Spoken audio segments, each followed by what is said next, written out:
Ellie Mercer's knees hit the frozen platform. The letter crumpled in her fist.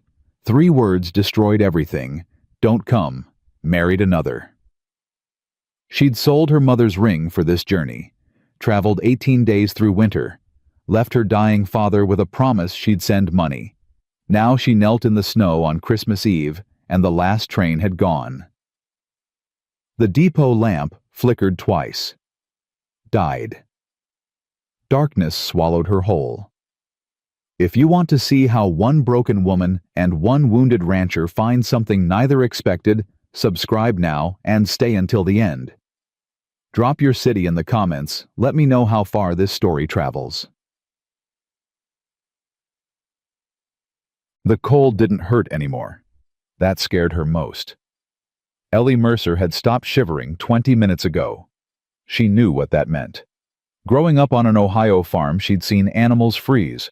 First they shook, then they stopped, then they slept. She wasn't ready to sleep, not yet. Her fingers fumbled with the letter again, though she'd memorized every word. The paper had gone soft from handling from her tears from the snow melting against it. Miss Mercer. Circumstances changed. Married widow Patterson last month. Don't come. Send no reply. J. Whitfield. 17 words. That's what her future cost. 17 words after 18 days on trains that smelled of coal and desperation. After selling her mother's wedding ring. After promising her father she'd make everything right. Ellie pressed the letter to her chest and laughed. The sound came out wrong. Broken. God, she thought, if you're listening, I don't understand. I don't understand any of this. The depot stretched empty around her. Silver Creek, Montana. Population 312, according to the sign she'd passed. Not a soul in sight. Christmas Eve, and everyone was warm somewhere. Everyone but her. She should move, find shelter, do something. Her legs refused.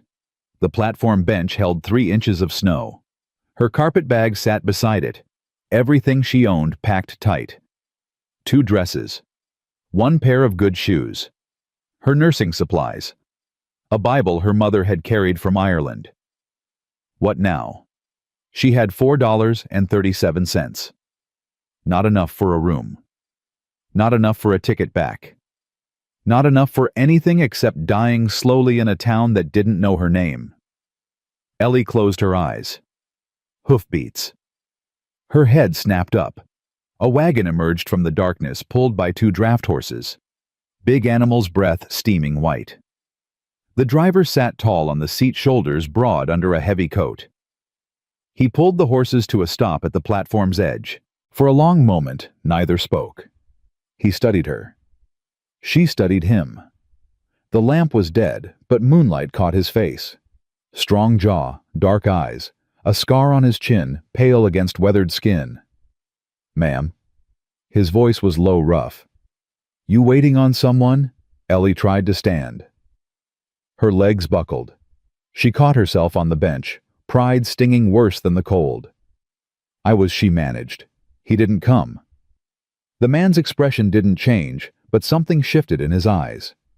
He set the brake, climbed down from the wagon. His boots crunched in the snow as he approached. How long you been out here?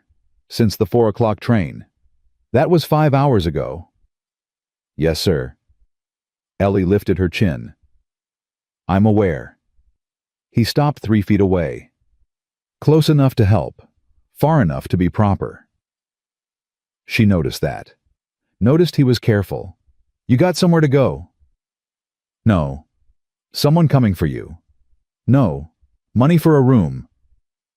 Her silence answered. The man removed his hat, ran a hand through dark hair going silver at the temples. He looked at the sky, then back at her. I'm Sam Thornton. Got a ranch about 4 miles out. Housekeeper lives there full time. You'd have your own room, lock on the door. Warm and proper. Ellie stared at him. You don't know me, she said. Why would you? Because it's Christmas Eve. His voice hardened. Because no one should die on a train platform while the town sings hymns a 1/4 mile away. Because I got a spare room and you got nowhere else. She should say no. A woman alone accepting shelter from a strange man. She knew what people would say, what they'd assume. But the cold had seeped into her bones, and something in his face, not pity, not lechery, just plain human decency, made her believe him. "Ellie Mercer," she said. "I accept your kindness, Mr. Thornton." He nodded, once picked up her carpet bag like it weighed nothing. "Miss Mercer." He helped her into the wagon. His hands were gentle despite their size. When she was settled, he tucked a wool blanket around her legs without asking permission. The horses started forward. The depot disappeared behind them. Ellie watched it go. The empty platform. The dead lamp. The place where her old life had ended. She faced forward. Whatever came next, it couldn't be colder than what she'd left behind. The wagon moved through darkness and snow. Sam Thornton didn't talk. Ellie was grateful. She had no words left. Instead, she counted fence posts passing in the moonlight. An old trick from childhood when her mother was dying and counting kept the panic away. 14, 15, 16. "You a praying woman, Miss Mercer?" His voice startled her. She'd almost forgotten he was there. "I was," she said carefully. "Tonight, I'm not sure what I am." He nodded like that made perfect sense. "My mother used to say God's loudest when we can't hear him. Never understood that till she was gone." "How long ago?" 2 years. Sam's jaw tightened. "Cancer." Took her slow. "I'm sorry." "Me too." They rode another mile in silence. Then lights appeared ahead. A 2-story house materialized from the snow. Not fancy, but solid, built to last. Lamplight glowed in the windows.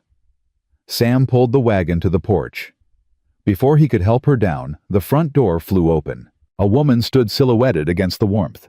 Gray hair pinned neat wool shawl wrapped tight. She had a face like bread dough, soft and practical. Samuel Thornton. What in God's name? She stopped when she saw Ellie.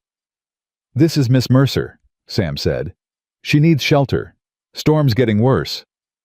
The woman's eyes swept over Ellie, taking stock, measuring.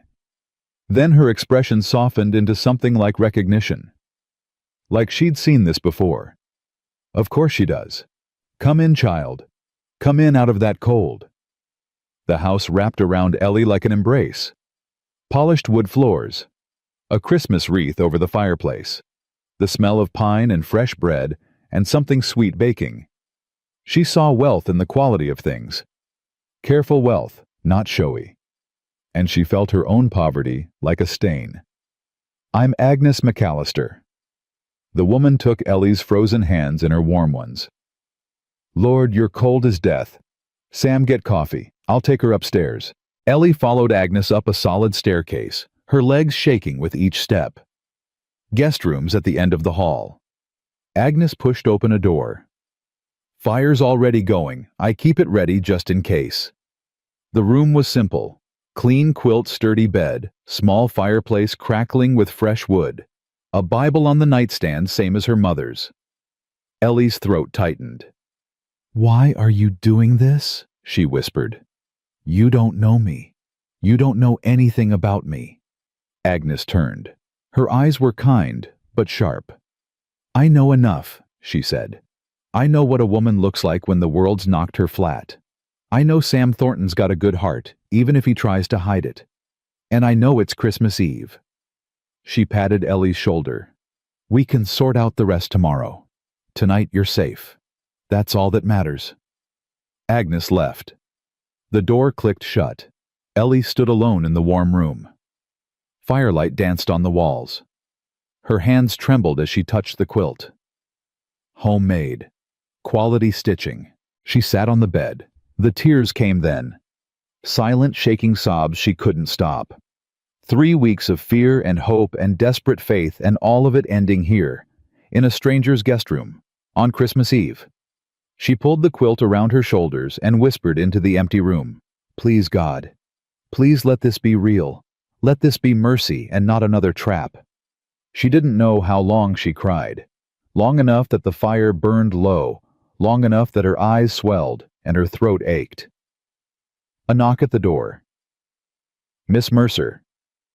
It was Sam's voice, quiet through the wood. "Coffee's ready if you want it. Kitchen's warm."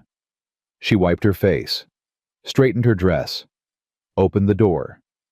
Sam stood in the hallway, hat in his hands. His eyes moved over her tear-streaked face, but he said nothing about it. "You don't have to come down," he said. "Agnes can bring something up if you'd rather be alone." "No." Ellie's voice surprised her. Steady, certain. "I'd rather not be alone." Something flickered across his face. Understanding, maybe. "Kitchen's this way." She followed him downstairs. The kitchen was large, built for a family that wasn't there anymore. A long table dominated the center. 2 cups of coffee sat waiting, steam curling up. Sam pulled out a chair for her, sat across, bowed his head briefly, lips moving in silent grace. When he looked up, his eyes were kind. "You want to tell me what happened, or you want to just drink coffee and not talk?" Ellie wrapped her hands around the warm cup. "Both," she said. "Neither." "I don't know." "Fair enough." They sat in silence. The clock on the wall ticked steady. Somewhere in the house, Agnes hummed a hymn Ellie recognized from childhood. She looked at Sam, really looked, took in the lines around his eyes, the gray at his temples, the scar on his chin. A man who'd lived hard, a man who'd survived things. Why, she asked finally. "Why did you stop?" Sam set down his cup, studied his hands. 8 years ago, he said slowly, "I was supposed to get married. Catherine was her name. Prettiest girl in the territory. Everyone said I was the luckiest man alive. What happened?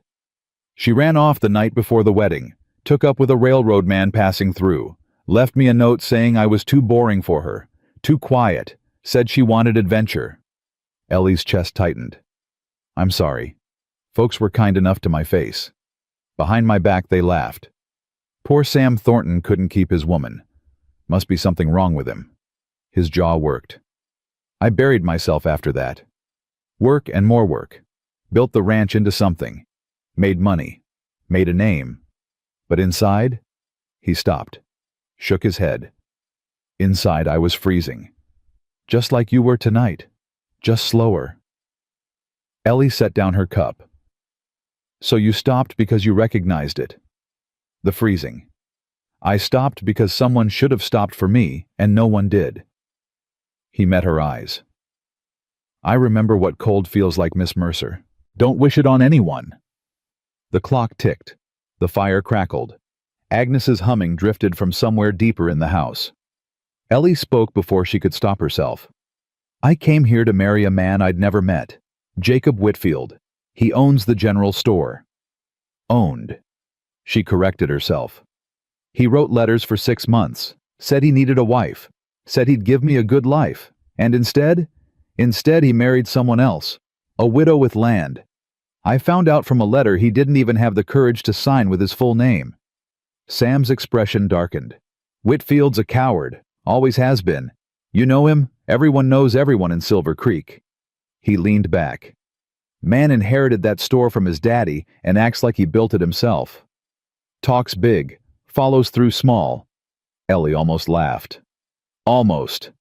I sold my mother's ring to come here. I have $4 to my name. My father's dying back in Ohio. My brothers need schooling. And I'm stuck in Montana with no way home and no way forward." She hadn't meant to say all that, but something about this man, his quiet, his steadiness, the way he listened without interrupting, pulled the truth out of her. Sam was quiet for a long moment. Then he spoke. "Storm's settling in.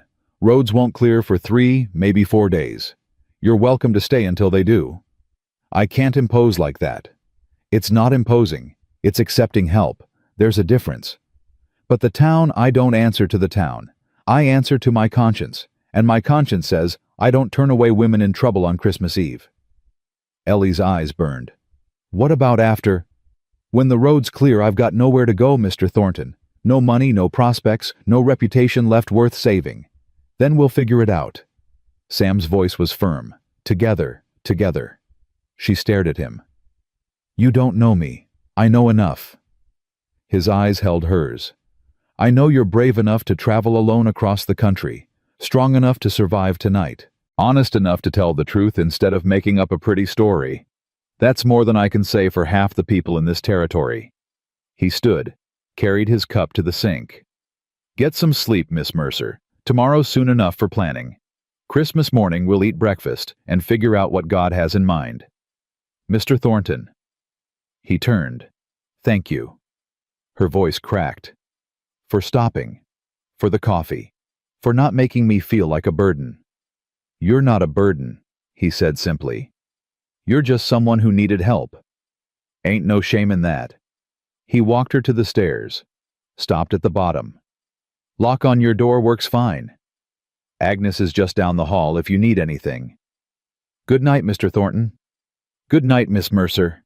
Merry Christmas. She climbed the stairs, locked her door, sat on the bed and stared at the fire. Outside, snow fell thick and silent.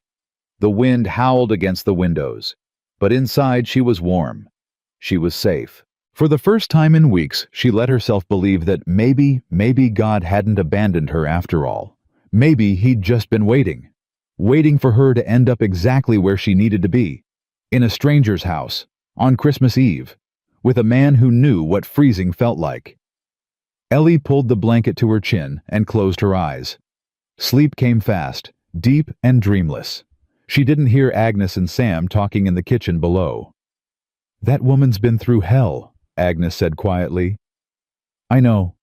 You gonna help her? I'm gonna try. You're a good man, Samuel Thornton. Don't let anyone tell you different. Sam stared at the stairs where Ellie had disappeared. We'll see, he said. We'll see what morning brings. He didn't sleep that night, just sat by the fire thinking about frozen platforms and broken letters, and a woman with gray blue eyes who laughed like she'd forgotten how. Something had shifted tonight. He felt it in his chest, a door opening that he'd kept locked for 8 years. He didn't know if that was good or dangerous, probably both. Outside the storm howled on, but inside the Thornton ranch something new had begun. Something that would change everything for Ellie, for Sam, for the whole town of Silver Creek. They just didn't know it yet. Christmas morning came quiet. Ellie woke to the smell of coffee and bacon drifting up through the floorboards. For a moment she forgot where she was. The bed was too soft. The room too warm. Then memory crashed back and she pressed her hand to her chest, feeling her heart pound. She was in Sam Thornton's house. A stranger's house. On Christmas Day. She dressed quickly in her better dress, the navy one with simple trim. Her fingers trembled as she pinned her hair. The mirror above the washstand showed a woman she barely recognized. Eyes swollen from crying. Cheeks hollow from weeks of poor eating. But alive. Still alive. That counted for something. She descended the stairs slowly, listening. Voices drifted from the kitchen. Sam and Agnes speaking in low tones. She's running from something, Agnes. More than just a broken engagement. We all run from something. Sam's voice was calm. Doesn't mean she's dangerous. Didn't say dangerous. Said complicated. There's a difference. Ellie paused on the bottom step. Should she announce herself? Pretend she hadn't heard? The decision was made for her when Agnes appeared in the kitchen doorway. There you are. Come eat before it gets cold. The kitchen table was set for 3. Eggs, bacon, biscuits, preserves. More food than Ellie had seen in a single meal for months. Her stomach cramped at the sight. Sam stood when she entered. Miss Mercer? Merry Christmas. Merry Christmas. She slid into the offered chair, hands folded in her lap. Mr. Thornton. Mrs. McAllister. Thank you for this. It's just Agnes, dear. And don't thank me yet. You haven't tasted my biscuits. Sam said grace. Simple words. Genuine faith. When he finished, Agnes passed the food. Ellie ate carefully, though her body screamed for more. She'd learned hunger's discipline. Eating too fast after starving made you sick. You got people back east? Agnes asked. Family waiting on word from you. Ellie set down her fork. My father, he's ill. Consumption. My mother passed 3 years ago. I have 2 younger brothers still at home, and they're expecting you to send money. Sam's voice was quiet. That's why you came west. It wasn't a question. He'd pieced it together. Yes. Ellie met his eyes. Jacob Whitfield promised a good life, a store that made profit. Said he needed a wife who could work hard and keep books. I thought... She stopped. Swallowed. I thought I could save my family by marrying Practical. Ain't nothing wrong with Practical, Agnes said firmly. World needs more practical and less romantic foolishness. But Whitfield had other ideas. Apparently. Ellie's voice hardened. A widow with land is worth more than a nurse with nothing. Sam's jaw tightened. He's a fool. He's a businessman, Ellie corrected. He made a calculation. I just came out on the wrong side of the numbers. Silence fell over the table. The clock ticked. Outside wind rattled the windows. Then Agnes spoke. What are you trained in? You said nurse midwife mostly. Ellie straightened. I trained under Dr. Patterson in Cleveland for 2 years. Delivered 63 babies. Treated fevers, set bones, stitched wounds. I'm not a doctor, but I know enough to help. Agnes and Sam exchanged a look. Silver Creek's got 1 doctor, Sam said slowly. Henry Shaw. Good man, but he's getting old. Rides circuit to 3 other towns. Gone more than he's here. Ellie's heart quickened. You're saying there might be work for me. I'm saying there might be need. Work depends on whether folks'll accept help from a stranger, and whether they'll accept help from a woman living under your roof. Ellie kept her voice steady. I heard what that means, Mr. Thornton. I'm not naive. The town will talk. Let them talk. Easy to say when it's not your reputation. Sam leaned back, studied her. You worried about me or about yourself? Both. Ellie met his gaze.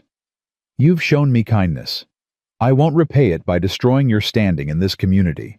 My standing's my business, and my honor's mine. She lifted her chin. I won't be a kept woman, Mr. Thornton, real or perceived.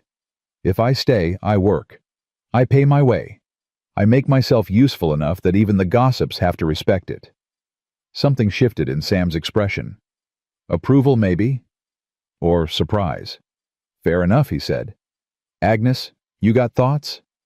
The older woman was smiling. I like her. She's got spine. Spine won't feed her, Sam said dryly. No, but spine'll keep her standing when the town tries to knock her down. Agnes stood, began clearing plates. Storm's got another 2 days in it at least. That's 2 days to figure out a plan. Right now I need help with the Christmas dinner. You know how to cook, girl? Ellie stood. Yes, ma'am, I do. Good. Sam, get out of my kitchen. Go check on the horses or something useful. Sam grabbed his coat, paused at the door. Miss Mercer. Yes, I'm glad you're here. Whatever comes next, I'm glad. He left before she could respond. Agnes handed her an apron. That man hasn't said that many words in a month, she said. Don't know what you did to him, but keep doing it. They worked side by side through the morning. Ellie learned the kitchen's rhythms, where Agnes kept the flour, how she liked her vegetables cut. The older woman talked while they worked stories of the Thornton family of Montana winters, of her own journey west 40 years ago. I came out here with my husband, she said. He worked the mines up north, died in a collapse when I was 32. No children, no family. Mrs. Thornton, Sam's mother, she took me in, gave me work, gave me purpose, so you understand. I understand exactly. Agnes's hands stilled on the bread dough. This territory's hard on women, hard on anyone alone, but it's also honest. People out here, they see what you do, not just what you say. You prove yourself useful, they'll respect you eventually. And if I don't prove myself, then you move on to the next town and try again. But I don't think that'll happen. Agnes resumed kneading. I watched you eat this morning. Careful, disciplined. You've known hunger. You've known hard. Women like that don't break easy. Ellie's eyes burned. She blinked fast, focused on the carrots she was chopping. Can I ask you something? Ask. Mr. Thornton. Sam. The woman who left him. Do people still talk about it? Agnes was quiet for a moment. Not as much anymore. But it changed him, made him careful, made him closed off. She sighed. He was different before, lighter, used to laugh at the socials dance with the girls. After Catherine left, he just stopped, buried himself in work, stopped going to town unless he had to. 8 years is a long time to stay buried. That it is. Agnes looked at her sharply. Why do you ask? Ellie kept her eyes on the carrots. No reason. Agnes didn't sound convinced. Well, whatever your reason, I'll tell you this, that man deserves better than what he got. And if you're thinking of hurting him, I'm not thinking of anything. Ellie set down the knife. I'm just trying to survive Mrs. McAllister. That's all I've got room for right now. Agnes studied her for a long moment. Then she nodded. Fair enough. Now finish those carrots. They worked in comfortable silence after that, but Ellie's mind kept circling back to Sam Thornton, to the way he'd looked at her across the kitchen table, to the way he'd said, I'm glad you're here. She pushed the thoughts away. Survival first. Everything else could wait. Christmas dinner was quiet but warm. Just the three of them at the long table, food enough for 10. Sam carved the goose. Agnes served the potatoes. Ellie poured the cider. They talked about small things, weather, horses, the state of the fences after last month's windstorm. Ellie listened more than she spoke, learning the rhythms of this household, the history hidden in casual references. Sam mentioned his father, dead 16 years now, kicked by a horse he was trying to break. He was stubborn, Sam said. Thought he could gentle anything with enough patience. That horse proved him wrong. But he taught you to ranch, Agnes added. Taught you everything worth knowing. Sam nodded. Everything except how to handle people. That was Mama's department. And now you've got me, Agnes said tartly. Lucky man. Sam almost smiled. That's one word for it. After dinner they moved to the sitting room. A fire crackled in the hearth. Sam pulled out a worn book from the shelf beside his chair. You read? He asked Ellie. Every chance I get. He held up the book. Dickens, A Christmas Carol. Seemed appropriate. Ellie felt something loosen in her chest. I haven't heard that story read aloud since my mother was alive. Then sit. Listen. She settled into the chair across from him. Agnes took up mending and the corner needles clicking softly. Sam began to read. His voice was low, rough, not polished like the actors who'd performed at the Cleveland Theater. But something about the rawness made it better, more honest. Ellie closed her eyes and let the words wash over her. For the first time in months, she felt something like peace. They got through 2 chapters before the knock came. Sharp, urgent, pounding on the front door like the devil himself was chasing. Sam was on his feet instantly, book forgotten. Agnes set down her mending face tight. Who'd be out in this storm? She muttered. Sam pulled open the door. A man stood on the porch covered in snow hat, clutched in shaking hands. Ellie recognized the type ranch hand young scared half to death. Mr. Thornton, sir. The boy could barely get the words out. It's Mrs. Patterson. The baby's coming and Doc Shaw's in Billings and there's no one slow down. Sam gripped the boy's shoulders. Breathe. Tell me. The boy gulped air. Mrs. Patterson. She's 4 miles east. Baby's coming early. Something's wrong. Mr. Patterson rode to town for help, but there ain't no one. Ellie was on her feet before she knew she'd moved. I'm a midwife, she said. Trained, experienced. How early is the baby? The boy stared at her. Who are you? That doesn't matter. How early? 2 months maybe. Mrs. Patterson kept saying it wasn't time yet, but the pains started this morning, and they ain't stopping. Ellie's mind raced. 2 months early. Breach possible. Hemorrhage possible. 100 things that could go wrong. I need to go, she said. Sam was already grabbing his coat. I'll drive. Roads are rough, but the wagon can make it. Mr. Thornton. You don't have to. I know that ranch. You don't. He turned to Agnes. Get her supplies. Whatever medical things she brought.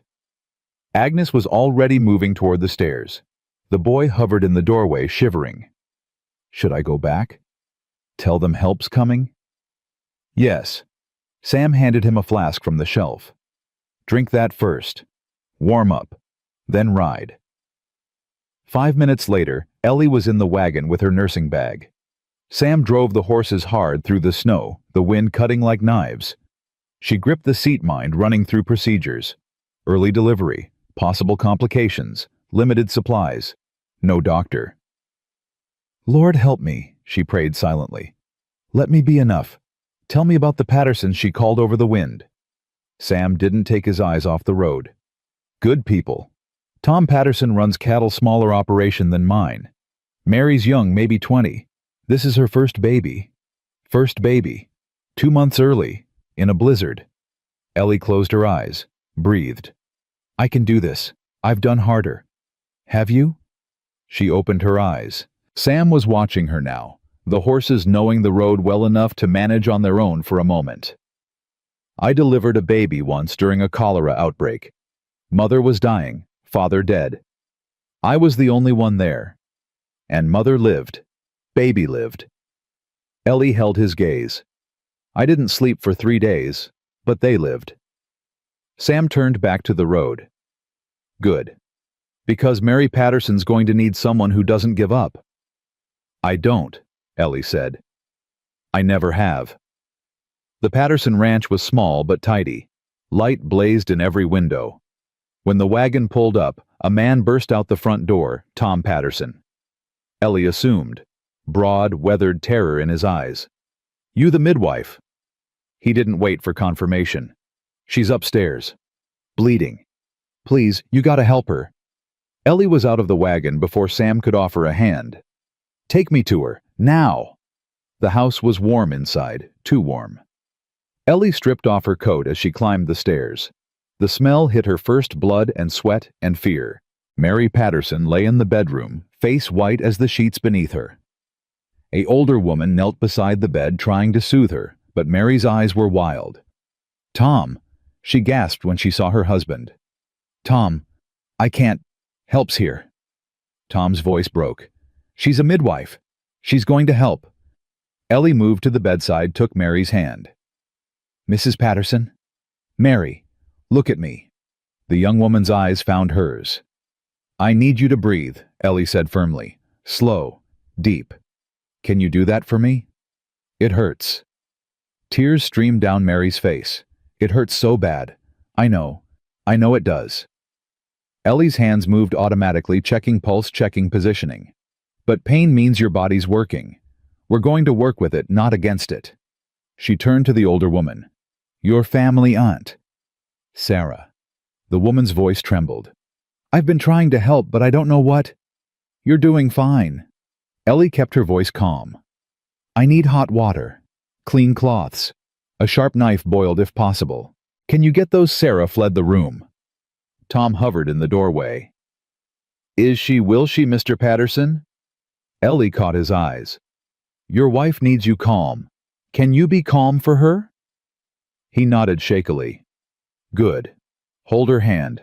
Talk to her. Tell her about your plans for the spring. Tell her about the baby's room. Keep her mind busy. She worked as she spoke, assessing, preparing. The baby was positioned wrong, not breech, thank God, but turned. She'd need to help guide it. This is going to be hard, Ellie said quietly to Mary. But I've done this before. Many times. You're strong. The baby's strong. We're all going to get through this together. Mary's hand gripped hers like iron. Promise me, she whispered. Promise me my baby lives. Ellie couldn't promise that. No honest midwife could. But she looked into those terrified eyes and said the only thing that mattered. I'm going to do everything in my power. That's my promise. The next 4 hours were the longest of Ellie's life. She worked with sweat running down her back and blood on her hands. She talked Mary through contractions, guided the baby's turn, prayed silently when the cord wrapped once around the tiny neck. Sam waited downstairs. She heard him pacing, heard him talking to Tom when Tom needed a break from the bedroom. At 3 in the morning, the baby came. A girl. Tiny. Too tiny. But breathing. Ellie cleared the airways, wrapped the infant in warmed cloths, held her close until the weak cries strengthened. Mary sobbed with relief. Is she all right? She's small. Ellie placed the baby in Mary's arms. She'll need extra care, warmth, frequent feeding. But she's fighting. You can see it. Tom stood frozen in the doorway. His face crumpled. Thank you. His voice was barely a whisper. Thank you. God bless you. Ellie cleaned up, disposed of the bloody sheets, made sure Mary was stable, bleeding, controlled baby nursing. By dawn, mother and child were sleeping peacefully. She found Sam in the kitchen, coffee cold in his hands. He looked up when she entered. Well, girl. About 5 pounds, small but healthy. Ellie sank into a chair. Mother's fine. Tired, but fine. Sam exhaled long and slow. You did it. We got lucky. 100 things could have gone wrong, but they didn't. Because you were here. Ellie shook her head. Because your ranch hand rode through a blizzard. Because you drove me through the snow. Because Sarah kept her head. We all did it. Sam studied her. You're bleeding. She looked down at her hands, small cuts from where she'd gripped 2 hard nails digging into palms. She hadn't noticed. It's nothing. Sam stood, retrieved a cloth, dipped it in water. He took her hand gently, began cleaning the cuts. You saved 2 lives tonight, he said quietly. I did my job. No. He looked up at her. You did more than that. You walked into a stranger's house on Christmas night and brought a baby into the world. That's not a job. That's a calling. Ellie's throat tightened. She didn't trust her voice. Sam finished cleaning her hands, wrapped a strip of cloth around the worst cut. When we get back to town, he said things are going to be different. What do you mean? I mean, Tom Patterson's got a big mouth. By noon, everyone in Silver Creek's going to know what you did tonight. His eyes held hers. They're going to know who you are, what you can do. Some of them will still talk, but some of them will see. See what Sam stood. Put on his coat. That you belong here, he said simply. That you're not some scandal waiting to happen. That you're exactly what this town needs, whether they know it yet or not. He offered his hand. Ready to go home. Ellie looked at his hand, at his face, at this man who'd found her freezing on a platform and given her shelter and driven her through a blizzard to save a stranger's baby. Home. She'd never thought she'd hear that word again. She took his hand. Yes, she said. I'm ready. They drove back through the morning light. The storm had broken. The sky was clear. And somewhere behind them a baby girl named Eleanor, named for the woman who'd brought her into the world, slept peacefully in her mother's arms. Ellie didn't know what the future held. Didn't know if the town would accept her or destroy her. Didn't know if this feeling in her chest, this warmth, when Sam looked at her, was hope or foolishness or something else entirely. But for now, in this moment, she was alive. She was useful. She was going home. And that was enough. The wagon wheels cut fresh tracks through the new fallen snow, and the sun rose higher, and the world looked different than it had the night before. Changed. Full of possibility. Ellie pulled her coat tighter and faced forward. Whatever came next, she was ready. The return to Silver Creek brought complications Ellie hadn't anticipated. Word spread faster than wildfire. By the time Sam pulled the wagon up to his ranch that afternoon, riders had already come and gone. Tom Patterson had sent messages to anyone who'd listen. The strange woman from the Thornton place had saved Mary's life, saved the baby's life, worked through the night like an angel sent from God himself. Agnes met them at the door, her face a mixture of relief and concern. You're back. She looked Ellie over. You look like death warmed over. I feel like it too. Ellie managed a weak smile. Is there coffee? Coffee, food, and a bed? In that order. Agnes ushered her inside. Sam Doc Shaw came by an hour ago. Heard the news from town. He wants to talk to the girl. Now said he'd wait. Agnes handed Ellie a cup of coffee. He's in the sitting room. Ellie's hands tightened on the cup. The town's doctor. This could be opportunity or disaster. I'll go with you. Sam's voice was firm. Mr. Thornton, Sam. And yes, I'm going. He met her eyes. You walked into hell last night and walked out carrying 2 lives. You're not facing this alone. Ellie wanted to argue. She was used to fighting her own battles, but she was also exhausted and scared. And something about Sam's steady presence made her feel less alone than she had in years. All right, she said, together. Dr. Henry Shaw was not what Ellie expected. He was old 70 at least, with white hair and kind eyes and hands that trembled slightly when he rose to greet her. But his gaze was sharp, assessing. Miss Mercer? He shook her hand firmly. I've heard quite a bit about you this morning. I hope some of it was accurate. He smiled slightly. Tom Patterson says you saved his wife and baby from certain death. I'm curious to hear your version. Ellie told him. Clinically. Professionally. The presentation issues the cord complication, the interventions she'd used. Shaw listened without interrupting, his expression unreadable. When she finished, he was quiet for a long moment. Where did you train Cleveland? Under Dr. James Patterson, no relation. 2 years of formal study, 3 years of practical experience. Patterson. Shaw nodded slowly. I've read his papers. Good man. Ahead of his time in some ways. He taught me everything I know. Shaw leaned back. Miss Mercer, I'm 72 years old. I've been the only doctor in this territory for 30 years. I ride circuit to 4 towns. I'm gone more than I'm here. And I'm tired. Ellie's heart quickened. What are you saying? I'm saying this territory needs more than one doctor. I'm saying I've watched young mothers die because I couldn't get there in time.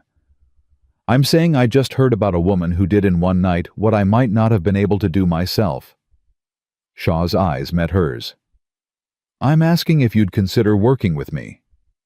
Working with you officially, as my assistant. I can't make you a doctor, the medical board wouldn't allow it, but I can supervise, train you further, give you legitimacy. Sam shifted beside her. Doc, you know what people will say. A woman practicing medicine, I know exactly what they'll say. Shaw cut him off. They'll say the same things they said about me when I started treating Indians 40 years ago. They'll gossip and complain and clutch their pearls. And then when their children get sick, they'll come begging for help anyway. He turned to Ellie. The question is whether you're willing to face that. Ellie's mind raced. A position. Legitimate work, a chance to build something, but also scrutiny, judgment. Her living situation with Sam would be examined under a microscope. What about Ellie hesitated? What about the fact that I'm staying at the Thornton Ranch? Shaw raised an eyebrow. Mrs. McAllister is there, isn't she? Yes, sir. And Mr. Thornton has behaved with complete propriety. Complete, Sam said flatly. Then what happens in that house is no one's business but yours. Shaw stood. Miss Mercer, I've been doctoring long enough to know that character matters more than circumstance. I saw character last night, even if I wasn't there to witness it. He extended his hand. Think about my offer. I'll be in town for 3 more days before I ride to Billings. Ellie shook his hand. Thank you, Dr. Shaw. I'll give you my answer before you leave. After he left, silence filled the room. Sam spoke first. That's a real opportunity. I know. You're going to take it. Ellie looked at him. Am I? You'd be a fool not to. And you're not a fool. She almost smiled. How do you know? Because fools don't survive blizzards. They don't deliver babies in strangers' houses. They don't look a town doctor in the eye and recite medical procedures like they're reading from a textbook. Ellie sank into a chair. If I take this position, Things get harder for you. People will talk more, not less. They'll say, "I don't care what they say." Sam sat across from her. "I care about what's true. And what's true is that you belong here. You've got skills this territory needs. You've got strength most men I know don't have. Running away because of gossip would be a waste. I've never run from anything in my life." "I know." He leaned forward. "So don't start now." Ellie looked at him. Really looked. This man who'd found her freezing, who'd driven her through a blizzard, who'd waited all night while she worked, who was now willing to face his community's judgment for her. "Why are you doing this?" she asked quietly. "All of this. The shelter, the support, the willingness to fight. You don't know me. You don't owe me anything." Sam was quiet for a long moment. 8 years ago, he said slowly, "I needed someone to fight for me, to stand up and say I was worth something. I didn't get that. I got pity. I got whispers. I got people pretending not to see me struggling." He met her eyes. "I know what it's like to be alone when you shouldn't have to be. I know what it costs, and I decided a long time ago that if I ever had the chance to be for someone what no one was for me, I'd take it." Ellie's eyes burned. "That's a beautiful philosophy," she managed. "It's not philosophy, it's just survival. We survive better together than alone." He stood, moved toward the door. "Think about Shaw's offer. Take your time. Whatever you decide, this is still your home for as long as you need it." He paused at the doorway. "And Miss Mercer?" "Yes, you called her Eleanor." "The baby. Tom Patterson told me. Said you didn't even hesitate when Mary asked what to name her." Ellie's breath caught. I wasn't trying to." "I know." Sam's voice softened. "But you gave that little girl your name. That means something. That means you're already part of this place whether you believe it or not." He left her alone with the fire crackling and her thoughts spinning and a future she'd never imagined opening up before her. A chance. A real chance. If she was brave enough to take it. Ellie stared into the flames and made her decision. She was done running. Done being a victim of circumstance. Tomorrow she would tell Dr. Shaw yes. Tomorrow she would start building a life. And whatever the town of Silver Creek thought about it, they would just have to learn to accept it. Because Ellie Mercer had survived worse than gossip. And she wasn't going anywhere. 3 weeks passed faster than Ellie thought possible. She fell into a rhythm at the Thornton Ranch. Mornings helping Agnes with breakfast. Afternoons riding with Dr. Shaw to visit patients across the territory. Evenings in the sitting room reading or talking or simply sitting in comfortable silence while Sam went over his ledgers. It felt dangerous, this comfort. Like something that could be snatched away. She told herself not to get attached. Told herself this was temporary. Told herself 100 lies that got harder to believe with each passing day. "You're settling in." Agnes said it one morning while they kneaded bread together. "I can see it in your shoulders. Less tight than when you came." "I'm just tired." "No, you're home. There's a difference." Ellie didn't answer. Couldn't. Because Agnes was right, and that terrified her. The first real trouble came on a Tuesday. Ellie was in town with Dr. Shaw restocking supplies at the general store. The same store Jacob Whitfield owned. The same man who'd brought her west and abandoned her. She'd avoided it for 3 weeks. But Shaw needed medicines, and Whitfield's was the only place that stocked them. "Just stay calm." Shaw patted her arm as they approached. "You've got nothing to be ashamed of. I know that. Then act like it." The bell above the door jangled as they entered. Ellie kept her eyes forward, focused on the shelves on the task at hand. But she felt him watching her. Felt his gaze like a weight. "Dr. Shaw." Jacob Whitfield's voice was too loud, too jovial. "Good to see you. What can I help you with today?" He was shorter than Ellie had imagined from his letters. Rounder. His smile didn't reach his eyes. "Need some laudanum," Shaw said briskly. "Bandages. Carbolic acid if you've got it." Of course, of course." Whitfield moved behind the counter gathering supplies. His eyes kept sliding to Ellie. And who's your assistant? Don't believe I've had the pleasure. Shaw's jaw tightened. Miss Mercer. She's been working with me for 3 weeks now. Mercer. Whitfield tested the name like it might bite him. Don't recall any Mercers in Silver Creek. She's new to town. Ah. Whitfield's smile sharpened.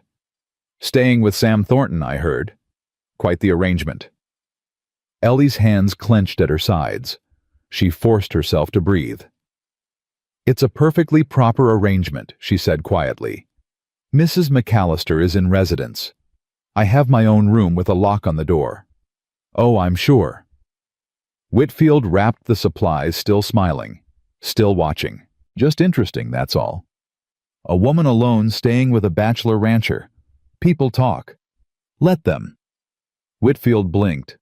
Excuse me, Ellie stepped forward, met his eyes. Let them talk, Mr. Whitfield. I've got nothing to hide. My conscience is clear. Is yours? The color drained from his face. I don't know what I think you do. Ellie kept her voice level. I think you know exactly what you did, and I think we both know why you're trying to stir up gossip about my living situation. Miss Mercer, you brought me here with promises you never intended to keep. You let me travel 18 days across the country. You let me sell my mother's ring for passage. And then you sent 3 lines in a letter because you didn't even have the courage to face me yourself. Shaw stepped closer, ready to intervene. But Ellie wasn't finished. I could have died on that platform, Mr. Whitfield. Frozen to death on Christmas Eve because of your cowardice. But I didn't. Because someone with actual decency stopped to help. The store had gone silent. Ellie became aware of other customers watching. Listening. So, yes. She straightened her spine. I'm staying at the Thornton Ranch. I'm working with Dr. Shaw. I'm building a life in this town despite what you did to me. And if that bothers you, Mr. Whitfield, I suggest you examine your own conscience instead of trying to destroy mine. She turned and walked out. Shaw caught up to her on the boardwalk, supplies in hand. Well, he said mildly, that was something. I shouldn't have lost my temper. You didn't lose it. You used it. There's a difference. He patted her shoulder. Besides, that man had it coming. Half the town knows what he did. The other half just learned. Ellie's hands were shaking. She clenched them together, tried to steady herself. It doesn't matter what I said. He'll still spread rumors. He'll still try to hurt me. Probably. Shaw started walking toward the wagon. But now you've shown the town who you are. A woman who fights back. A woman who tells the truth. That matters more than you think. They were halfway to the wagon when a voice stopped them. Miss Mercer. Ellie turned. A woman stood on the boardwalk behind them. Tall, severe, dressed in expensive black. Her face was hard, but her eyes held something Ellie couldn't quite read. I'm Constance Harwell. The woman didn't offer her hand. My husband owns the bank. Mrs. Harwell. Ellie inclined her head. What can I do for you? I heard what you said in there. To Jacob Whitfield. I'm sure the whole town heard. Yes. Constance's lips twitched. They did. She stepped closer. Her voice dropped. My daughter was ruined by a man like Whitfield. 5 years ago. He promised her marriage, took her virtue, then disappeared. She had to leave Silver Creek. We told everyone she went to care for a sick aunt in Denver. But we all knew the truth. I'm sorry. I'm not looking for sympathy. Constance's eyes were fierce. I'm telling you because I know what it's like. To be abandoned by a man who promised everything. To face a town that would rather blame the woman than the one who hurt her. She glanced back toward the general store.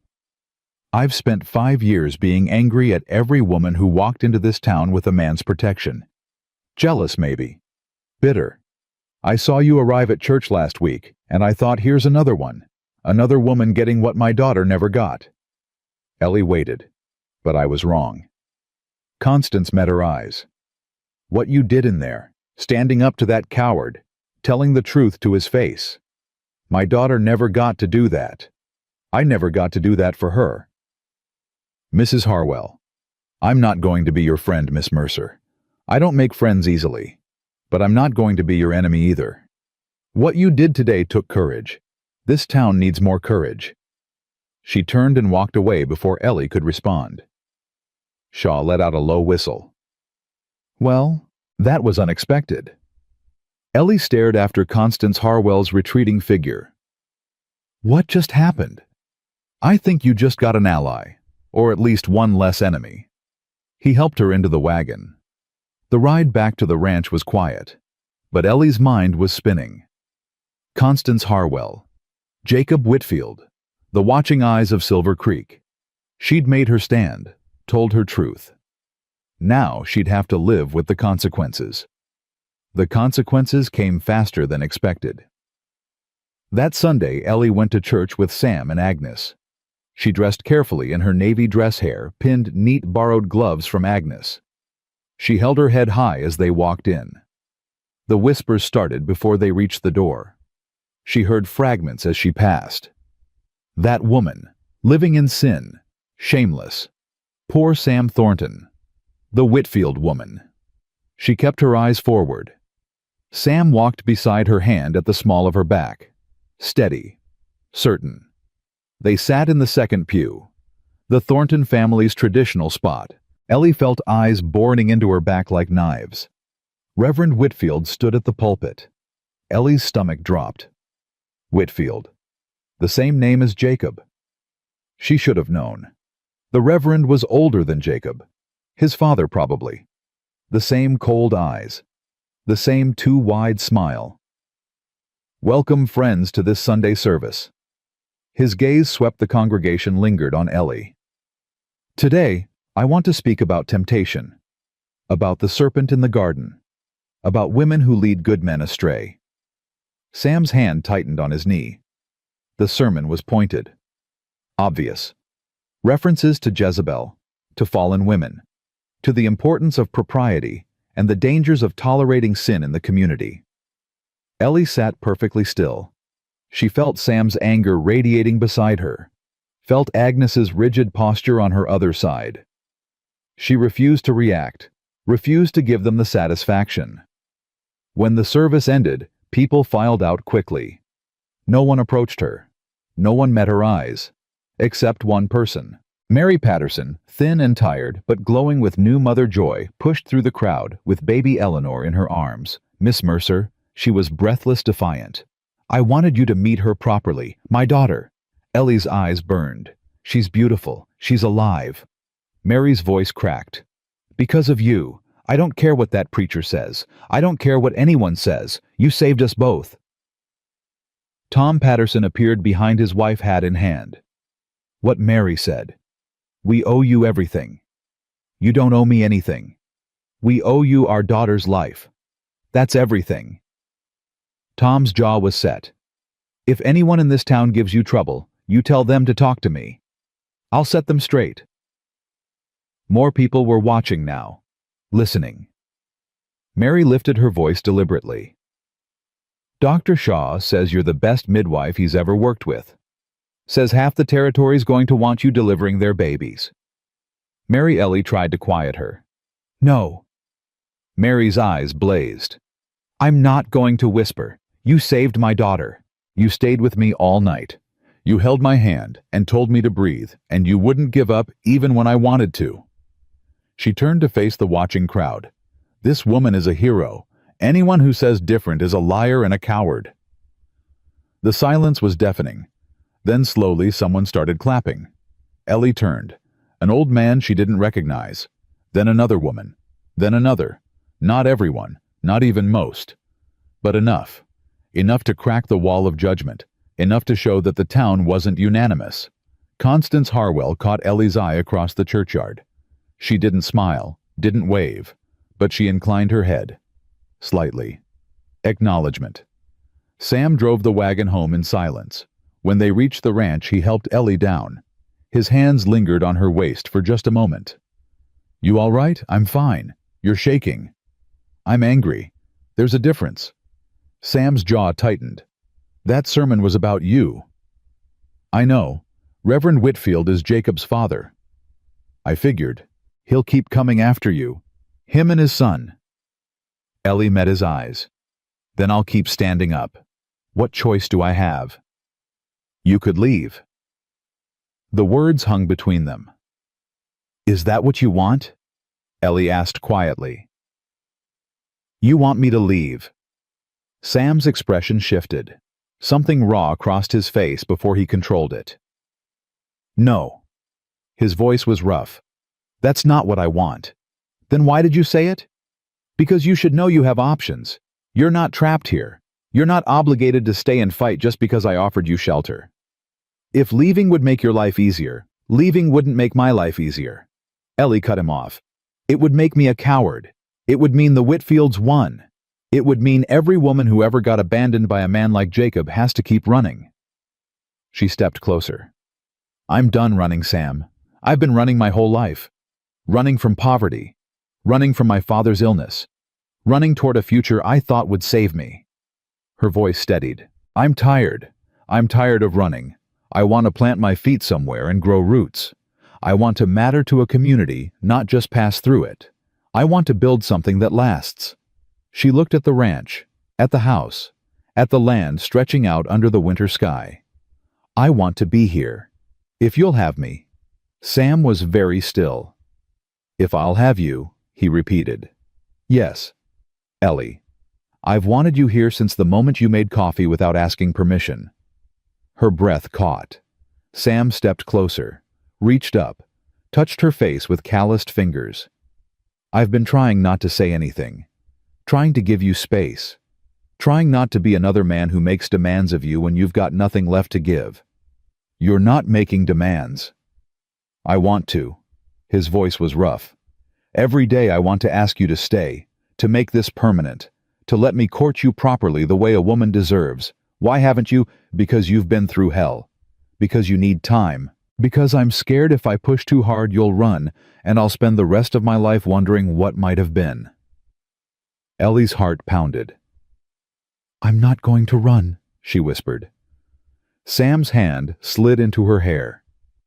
He pulled her closer. His forehead touched hers. Then stay, he said. Stay and let me love you. Stay and let me prove that not all men are like Jacob Whitfield. Stay and build something with me. I don't have anything to offer you. No dowry, no land, no family name. You have yourself. Sam's voice cracked. That's more than enough. That's everything. She kissed him. She didn't plan it, didn't think about it.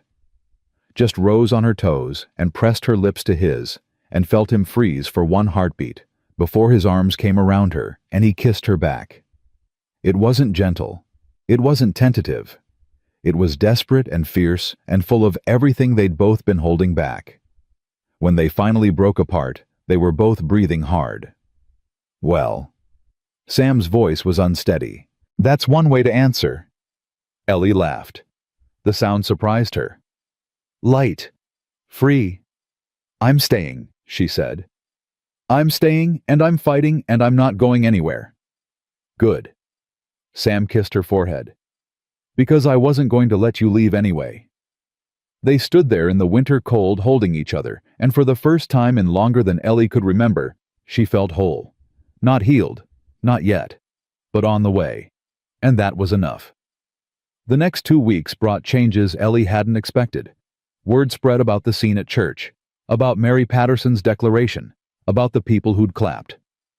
Slowly, carefully, some of the town began to thaw. Mrs. Henderson, the blacksmith's wife, brought a pie to the ranch. Just being neighborly, she said, not meeting Ellie's eyes. My sister had a hard birth last year. She almost died. I keep thinking if someone like you had been there. The widow Morrison stopped Ellie in town to ask about tonics for her arthritis. The schoolteacher, Miss Adams, invited Ellie to tea and spent 3 hours asking about her medical training. Not everyone. The Whitfields still preached against her. Mrs. Dalton, the mayor's wife, refused to acknowledge her existence. A group of church ladies crossed the street when they saw her coming. But enough people opened their doors. Enough people saw past the gossip to the woman underneath. And then, one cold February morning, everything changed again. Ellie was in the kitchen with Agnes when a rider came galloping up the drive. She recognized him, one of the Thornton Ranch hands, young Billy Meeks. Sam met him at the door. "What is it, Doc Shaw, sir?" Billy was gasping for breath. "He collapsed in town. Heart, they think. Sheriff sent me to fetch Miss Mercer." Ellie was already grabbing her medical bag. "How bad?" "Bad, miss. Real bad." She rode behind Billy, pushing her horse hard through the cold. The town was 3 miles. They made it in 20 minutes. The doctor's office was crowded when she arrived. Sheriff Warren stood outside, face grim. "Miss Mercer, thank God. He's asking for you." Inside, Dr. Shaw lay on his own examination table. His face was gray, his breathing shallow, but his eyes were open, alert. "Ellie." His voice was a whisper. "Come here." She knelt beside him, took his hand. "I'm here. Listen to me." He gripped her fingers with surprising strength. "I'm dying. Don't say that. It's true. I've known it was coming. My heart's been weak for years." Shaw coughed. "But that's not what matters. What matters is you." "Dr. Shaw, be quiet and listen." His eyes blazed. "You're ready. You've been ready for weeks. You know everything I know. More maybe. I can't replace you. You're not replacing me. You're continuing the work." He reached under his pillow, pulled out a folded paper. "I wrote a letter. To the medical board in Helena, recommending you for a provisional license." "A license?" Ellie stared at him. "But I'm not. I haven't." "You've delivered 16 babies in 3 weeks. You've treated more patients than I have. You've earned this." Shaw pressed the letter into her hand. "Take it. Send it. And don't let anyone tell you you're not good enough." Tears streamed down Ellie's face. "I can't do this without you." "You already are." Shaw smiled weakly. "You've been doing it since the night you saved Mary Patterson. I just gave you permission to believe it." His breathing was getting shallower. "Ellie, one more thing. Yes, that rancher of yours, Sam Thornton. What about him? Marry him." Shaw's eyes crinkled. "Life's too short for waiting. And he looks at you like you hung the moon." A sob escaped her. "I will." "Good. That's settled then." His hand went slack in hers. The room went silent. Ellie bowed her head and wept. She wept for the old man who'd believed in her when no one else did, who'd given her a chance, who'd seen what she could become before she saw it herself. She wept for the future he wouldn't see, the lives she would save because he'd taught her how. She wept for herself, for the girl who'd arrived in Silver Creek with nothing, for the woman who was going to have to carry forward alone. The sheriff's hand settled on her shoulder. "I'm sorry, Miss Mercer." She wiped her eyes, stood. "I need to send a letter," she said. "To Helena, to the medical board." Sheriff Warren blinked. "Now. Now." Ellie's voice was steady. "Dr. Shaw gave me instructions. I intend to follow them." She walked out of that office different than she'd walked in. Something had hardened inside her, crystallized. She knew what she had to do now, knew what she was meant for. Silver Creek needed a doctor, and Ellie Mercer was going to become one, whether the town liked it or not. The funeral was held 3 days later. Ellie stood at the graveside, Sam's hand warm in hers, and watched them lower Dr. Henry Shaw into the frozen ground.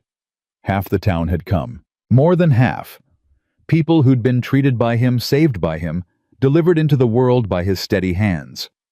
Reverend Whitfield refused to officiate, said a man who'd treated Indians and consorted with fallen women didn't deserve a Christian burial. So the Methodist circuit rider came instead, a young man with kind eyes who spoke about service and sacrifice and the measure of a life. Ellie barely heard the words. She kept thinking about Shaw's last moments, about the letter in her pocket, about the weight of everything he'd trusted her to carry. After the service, people filed past. Some nodded to her. Some ignored her. Mrs. Patterson squeezed her hand and whispered, "He'd be proud of you." Ellie couldn't speak, could only nod. Sam led her away when the crowd thinned. "You need to eat." "I'm not hungry." "I didn't ask if you were hungry. I said you need to eat." They rode back to the ranch in silence. Agnes had supper waiting. Ellie forced down a few bites, then retreated to the sitting room and stared at the fire. Sam found her there an hour later. "You want to talk about it, no?" He sat down anyway. Not touching her. Just present. "He believed in you," Sam said quietly. "More than anyone I've ever seen. You were like a daughter to him those last weeks." Ellie's eyes burned. "I knew him for 3 weeks." 3 weeks. That's nothing. Time doesn't measure what matters. Sam leaned forward. "My father died when I was 20. I'd spent my whole life with him, and I still felt like I didn't have enough time. But that man Shaw, he saw something in you. He chose to spend his last weeks teaching you everything he knew. That means something. He gave me a letter." Ellie pulled it from her pocket. "To the medical board. Recommending me for a provisional license." Sam's eyes widened. "Ellie, that's impossible. A woman. Practicing medicine. With no formal degree." She stared at the paper. "He believed I could do it. He believed this territory would accept me. Do you believe it?" Ellie was quiet for a long moment. "I don't know," she admitted. "I know I can do the work. I've proven that. But getting people to let me do it, getting the law to recognize me, that's different. One step at a time." Sam took her hand. "Send the letter. See what happens. Whatever comes, we'll face it together. Together." Ellie tested the word. "You keep saying that. Because I mean it." She looked at him. At this man who'd saved her life on Christmas Eve, who'd driven her through a blizzard, who'd stood by her through gossip and sermons and a funeral. "I love you," she said. The words came out before she could stop them. Simple. True. Sam's breath caught. "Say it again." "I love you, Sam Thornton. I don't know when it happened. I don't know how. But I love you, and I'm tired of pretending I don't." Sam pulled her close, kissed her hard. "I love you too," he said against her lips. "I've loved you since you made coffee without asking. Since you stood up to Whitfield in his own store. Since you told me you weren't going to run. Then why are we still pretending this is temporary?" Sam pulled back, looked at her. "Are you saying what I think you're saying? I'm saying I want to stay. Not as a guest, not as a charity case. I want to stay as your wife." Sam's face transformed, joy pure and unguarded. "Ellie Mercer. Are you proposing to me? I suppose I am." She lifted her chin. "Is that a problem?" "Not a problem." Sam laughed. Just unexpected. He cupped her face in his hands. "I was going to wait. I had a whole plan. A ring. A speech. I don't need a ring or a speech. I just need you. You've got me." Sam kissed her forehead. "You've had me since the moment you stepped off that platform. Then let's stop waiting. Let's get married. When soon? Before the town can gossip more. Before the Whitfields can make more trouble. Before anything else goes wrong." Sam studied her face. "You're sure? You don't want time to think I've done nothing but think for 3 weeks." Ellie's voice was steady. "I know what I want. I want this ranch. I want this life. I want you." "Then yes." Sam pulled her close. Yes to everything. They held each other in the firelight, and for one perfect moment, everything was right. But perfect moments never lasted long in Silver Creek. The letter to Helena went out the next morning. Sam drove Ellie to town himself, stood beside her while she handed it to the postmaster. "This is going to cause trouble." The postmaster, old Mr. Hendricks, peered at the address. "Medical board. They don't like women poking around in doctor business." "Then they'll have to learn," Ellie said calmly. Hendricks shrugged. "Your funeral." Word spread fast. By afternoon, everyone knew that the woman from the Thornton Ranch had applied for a medical license, that she intended to take over Doc Shaw's practice, that she thought she had the right to treat patients, deliver babies, practice medicine like a man. The Whitfield struck first. Sunday's sermon was the most vicious yet. Reverend Whitfield thundered about the natural order, about women's place, about the dangers of pride and ambition in the fairer sex. "This territory is under attack," he proclaimed from the pulpit, "not by Indians or outlaws, but by something far more insidious, by women who forget their God-given roles, who reach above their station, who corrupt good men with their wiles and then demand the rights of those men as their own." Ellie sat rigid in the pew. Sam's hand covered hers, gripped tight. "We know who I'm speaking of," Whitfield continued. "We all know. A woman who arrived in our midst under scandalous circumstances, who wormed her way into the home of one of our most respected citizens, who now has the audacity to claim she can do the work of a trained physician." He pointed directly at Ellie. "This woman is a fraud, a temptress, a threat to everything we hold dear." Sam was on his feet before Ellie could stop him. "That's enough." The church went silent. "I said that's enough." Sam's voice carried through the space. "You've been attacking Miss Mercer since she arrived. You've twisted scripture to justify your son's cowardice. You've used this pulpit to spread lies and hatred. Mr. Thornton, you forget yourself, no. I remember exactly who I am." Sam stepped into the aisle. "I'm the son of the man who built this church, the man who founded this town, the man who taught me that Christianity means mercy, not judgment." He looked around at the congregation. Miss Mercer saved Mary Patterson's life, saved her baby's life. She worked alongside Dr. Shaw for 3 weeks, treating your families, delivering your children. And when Shaw died, he wrote to the medical board himself, recommending her for a license. Murmurs rippled through the pews. "That letter exists. I saw it. Shaw trusted her with his life's work. He believed she was the best person to continue it." Sam turned back to Whitfield. "Your son abandoned this woman on Christmas Eve, left her to freeze on a train platform. If I hadn't come along, she'd be dead. And now you stand there calling her a threat, Mr. Thornton. She's the bravest person I know, the most capable, the most honest." Sam's voice cracked. "And I'm going to marry her." The congregation erupted. "Order!" Whitfield shouted. "Order!" But people were standing, talking, arguing. Some looked angry, others looked thoughtful.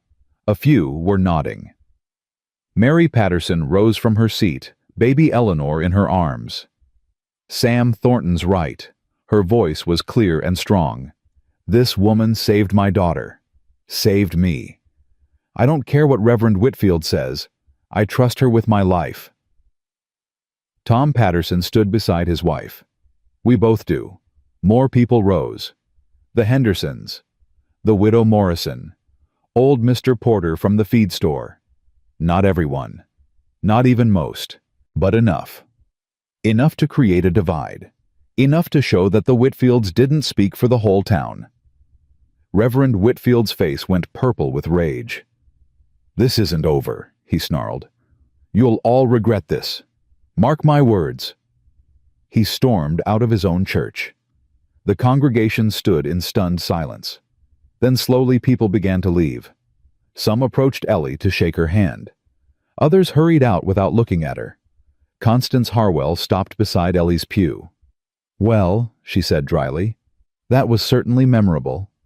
"Mrs. Harwell, you've got allies now." Constance's eyes were fierce. Real ones. Don't waste them. She swept out before Ellie could respond. Sam helped Ellie to her feet. She was shaking. "You didn't have to do that." "Yes, I did." Sam's jaw was set. "I've been quiet too long. Let them push you around. Let them define the terms. That ends now. They'll come after you. The Whitfields. They'll make trouble for the ranch. Let them try." They walked out of the church together into cold February sunlight. Behind them the town was dividing. Lines being drawn. Sides being chosen. War was coming. But for the first time, Ellie felt ready to fight it. The response from Helena came faster than expected. 3 weeks after Ellie sent her letter, a rider arrived at the Thornton Ranch with an official envelope bearing the seal of the Montana Territory Medical Board. Ellie's hands trembled as she opened it. Sam stood beside her. Agnes hovered in the doorway. Well, Sam's voice was tense. Ellie read the letter. Read it again. They want to interview me. What? The board. They've reviewed Dr. Shaw's recommendation. They've requested I appear before them in Helena for an examination. If I pass, they'll grant a provisional license. Sam let out a breath. Ellie, it's a chance. Ellie looked up at him. Just a chance. I might fail. They might decide a woman can't be trusted with medicine, or you might pass. Sam gripped her shoulders. You might prove them wrong. When do they want you? Agnes asked. 2 weeks. Ellie checked the date. March 15th. That's the week after we planned the wedding. Ellie's heart sank. She'd forgotten. In all the chaos, she'd forgotten. We'll postpone. No. Sam's voice was firm. We won't, Sam. We're getting married on March 7th like we planned. Then I'm taking you to Helena myself. He pulled her close. You're going to walk into that examination as Mrs. Sam Thornton, with a husband who believes in you, with a whole town watching to see if you succeed. Not the whole town. Enough of it. Sam kissed her forehead. Enough to matter. Ellie leaned into him. I'm scared, she admitted. What if I'm not good enough? You delivered a baby in a blizzard your first night in Montana. You've treated more patients in 2 months than most doctors see in a year. You held Henry Shaw's hand while he died and promised to carry on his work. Sam tilted her chin up. You're good enough, Ellie. You've always been good enough. You just need to believe it. She kissed him. Soft, grateful, full of promise. I'll try. Don't try. Do. Agnes cleared her throat from the doorway. If you two are done being romantic, we've got a wedding to plan, and I'm not doing all the work myself. Ellie laughed. The sound surprised her. Light. Free. Yes, ma'am, she said. We're coming. She tucked the letter into her pocket and followed Sam into the kitchen. 2 weeks until the wedding. 3 weeks until Helena. Everything was about to change. She just had to survive long enough to see it. The Whitfields made their move 3 days before the wedding. Ellie was in town buying fabric for her wedding dress with Agnes when she saw them coming. Jacob Whitfield and his father flanked by 2 men she didn't recognize. Official-looking, stern. Miss Mercer. Reverend Whitfield's voice dripped with false courtesy. These gentlemen are from the Territorial Marshal's office. They have some questions for you. Ellie's blood went cold. What kind of questions? The older marshal stepped forward. Miss Mercer, we've received a complaint. Allegations that you've been practicing medicine without a license. That you've endangered lives through incompetence. That you've fraudulently represented yourself as a medical professional. That's not true. We have sworn statements. The marshal held up papers. From Jacob Whitfield. From several concerned citizens. They allege you caused the death of Dr. Henry Shaw through negligence. Ellie's vision went white. Dr. Shaw died of heart failure. His heart had been weak for years. He told me himself. Can you prove that I... Ellie's voice failed. The marshal's expression was cold. Miss Mercer, we're going to need you to come with us. You're being detained pending investigation. Detained in the town jail. Until we can sort this out. No. Agnes stepped forward. You can't do this. She hasn't done anything wrong. Ma'am, step aside. This is persecution. Agnes's voice rose. The Whitfields have been trying to destroy this girl since she arrived. They're using you to finish the job. Ma'am, I won't ask again. Ellie touched Agnes's arm. It's all right. It's not all right. Go get Sam. Ellie kept her voice steady. Tell him what happened. He'll know what to do. Agnes hesitated. Then she nodded and hurried away. The marshals escorted Ellie to the jail, a small building at the edge of town. 1 cell. Cold, bare. They locked her in. Ellie stood at the bars and watched Jacob Whitfield smile. Should have left when you had the chance, he said. Now you'll spend the rest of your life regretting you didn't. She didn't respond, didn't give him the satisfaction, but inside her heart was breaking. 3 days until her wedding, 3 weeks until Helena, and she was locked in a cell accused of killing the man who'd believed in her most. Sam arrived within the hour. Ellie. He gripped the bars of her cell. His face was pale, furious. Are you all right? I'm fine. She wasn't fine, but she wouldn't let him see her break. What's happening? I've sent a writer to Helena, to the medical board. If Shaw's death was natural, there'll be records, documentation, and if the Whitfields got to those records first. Sam's jaw tightened. Then we'll find witnesses, people who knew Shaw was sick, people who saw his condition. That could take weeks. I don't care if it takes months. Sam's eyes burned. I'm not letting them do this to you. I'm not letting them win. Ellie reached through the bars, touched his face. Sam, listen to me. I'm listening. If this goes wrong, if they convict me, I need you to let me go. What I need you to walk away. Protect yourself. Protect the ranch. Don't let them destroy you because of me. Sam grabbed her hand, held it tight. Never. Sam, I said never. His voice cracked. I didn't save you from freezing on a platform just to abandon you in a jail cell. I didn't spend 3 months falling in love with you just to walk away when things got hard. He pressed his forehead to the bars. You're going to get out of here. We're going to get married. You're going to go to Helena and pass that examination. And then we're going to come home and spend the rest of our lives proving every single one of these bastards wrong. Ellie's tears spilled over. You can't promise that. Watch me. He kissed her through the bars. Desperate. Fierce. I love you, he said. I'm not giving up. And neither are you. He pulled away, wiped his eyes. I'll be back. With help. With evidence. With whatever it takes. He strode out of the jail. Ellie sank onto the cold cot and wrapped her arms around herself. She'd been abandoned before. Left to freeze. Left to die. But Sam Thornton was different. She had to believe that. She had to. The next 2 days were the longest of Ellie's life. She sat in that cell, waiting, praying, fighting despair. People came. Mary Patterson with baby Eleanor. Sheriff Warren apologetic but bound by law. Agnes with food and blankets and fierce promises of vengeance. But no evidence. No proof. The trial was set for the morning of what should have been her wedding day. Ellie woke before dawn, dressed in her one good dress, the navy one she'd worn the day she arrived. She thought about Sam, about the life they'd planned, about the future that was slipping away. Lord, she prayed, if you're listening, I need a miracle. Just one. Please.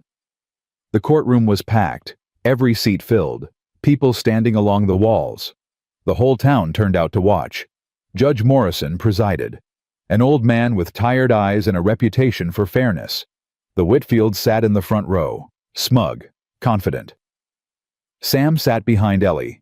She felt his presence like a hand on her shoulder. The marshal presented the charges. Practicing medicine without a license. Negligence resulting in death. Fraud. The evidence was thin. Just the Whitfield statements. A few witnesses who'd never actually seen Ellie treat anyone. But it was enough to keep her locked up. Enough to destroy her reputation. The prosecutor called Jacob Whitfield to the stand. Mr. Whitfield, you invited Miss Mercer to Silver Creek, I did. Jacob's voice was smooth. I was looking for a wife. She represented herself as a respectable woman. And what happened when she arrived, I discovered she was not what she claimed. Jacob's eyes slid to Ellie. She was desperate, grasping. When I broke off the engagement, she became vengeful. That's a lie. Ellie rose before she could stop herself. Order. Judge Morrison banged his gavel. Miss Mercer, you'll have your chance to speak. Ellie sat. Her hands were shaking. Continue, Mr. Whitfield. Jacob smiled. She wormed her way into Sam Thornton's home, used her feminine wiles to manipulate him. Then she convinced Dr. Shaw to take her on as an assistant. And when Shaw's heart gave out, she let him die, rather than admit she didn't know what she was doing. Murmurs rippled through the crowd. Ellie felt sick. Sam's hand touched her shoulder. Steady, warm. The defense calls Miss Ellie Mercer. Ellie rose, walked to the stand, placed her hand on the Bible. Do you swear to tell the truth, the whole truth, and nothing but the truth, so help you God? I do. Miss Mercer. Her lawyer, a tired-looking man Sam had hired from Billings, approached. Tell us what really happened the night Dr. Shaw died. Ellie told them. Every detail. Shaw's confession about his heart. His insistence that she continue his work. The letter to the medical board. He knew he was dying, she said. He'd known for months. He told me himself that his heart was failing. He wanted to make sure someone would be here to care for the town after he was gone, and that someone was you. Yes. Ellie lifted her chin. He believed in me. He trusted me.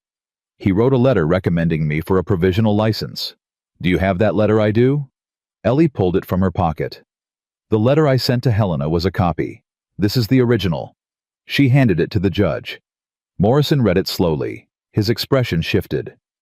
This letter states that Dr. Shaw considered Miss Mercer the most capable medical practitioner he'd worked with in 30 years. That he believed she was fully qualified to continue his practice. That he was dying and wanted to ensure the territory had care after his death. The courtroom went silent. Your Honor, Jacob Rose, that letter could be a forgery.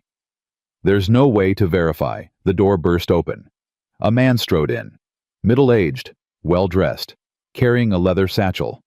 I can verify it. Every head turned. I'm Dr. William Foster, the man announced, from the Montana Territory Medical Board. I received an urgent message 3 days ago regarding these proceedings. I've written here directly from Helena. He approached the bench. I knew Henry Shaw for 20 years, served with him on the board. I recognize his handwriting, his signature, his seal. Foster examined the letter. This is authentic. Shaw wrote this. And I can further testify that Shaw informed me of his heart condition 2 years ago. He knew he was dying. He'd been preparing for it. The courtroom erupted. Order. Morrison banged his gavel. Order. When the room quieted, Foster continued. Furthermore, I've brought records from our office. Dr. Shaw filed regular reports on Miss Mercer's work. He documented every patient she treated, every procedure she performed. His notes are meticulous. He looked at Ellie. He believed you were extraordinary, Miss Mercer. His words, not mine. Ellie's vision blurred with tears. Morrison studied the documents Foster had provided. This changes things significantly, he said finally. The prosecution's case rests on the assumption that Miss Mercer caused or contributed to Dr. Shaw's death. These records indicate Shaw died of a pre-existing condition he'd been managing for years. He looked at the Whitfields. Do you have any evidence to the contrary? Reverend Whitfield's face was purple. He was a con artist. He was manipulated by that woman. She. Do you have evidence? Morrison interrupted. Or do you have accusations? Silence. Morrison banged his gavel. Case dismissed. Miss Mercer is free to go. The courtroom exploded. Sam was at Ellie's side in an instant, pulling her into his arms. You did it, he breathed. You did it. We did it. Ellie held him tight. All of us. Dr. Foster approached. Miss Mercer, I'd like to speak with you about your examination in Helena. Ellie wiped her eyes. Yes, of course. I've reviewed Shaw's notes, his assessments of your work. Foster's expression was serious but not unkind. Frankly, I came here expecting to find a fraud. What I found was something else entirely. What did you find? A healer. Foster extended his hand. The examination is still required. But based on what I've seen today, I believe you'll pass. Ellie shook his hand. Thank you, Dr. Foster. Don't thank me. Thank Henry Shaw.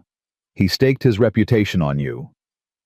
Foster glanced at the Whitfields who were being escorted out by the sheriff.